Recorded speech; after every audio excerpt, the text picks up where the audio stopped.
Today's tip, practice boards, and not in the way you would normally think. Hi, my name is Dave and I am a bird nerd. Welcome to my community, bird sculptors and painters. So recently I shared a video with you where I described my color notebook and what I use that for when I'm painting.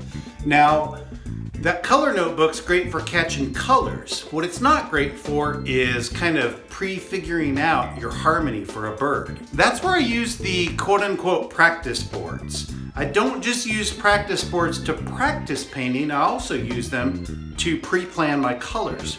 For example, this board here is a board that I used when I was painting on this teal, or rather, to be more specific, before I was painting on this teal, to kind of plan these colors out. What happens when you blend a couple of different colors together is they don't always react the way you would think they would. Another place I use that, practicing different colors and different blends for this kingfisher that I worked on. So for the kingfisher, it was the same thing. It was a bird I'd never painted before, and I wasn't sure exactly what colors I was going to use. I had ideas, but I wasn't exactly sure. So recently I also shared with you a video on what to do with your leftover paint.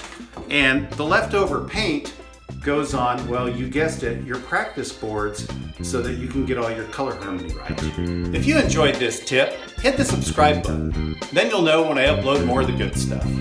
You should probably also consider joining my community, bird sculptors and painters.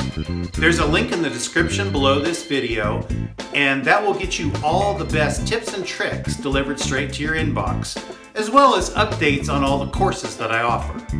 I look forward to supporting you in your journey to total bird nerd. Thank you.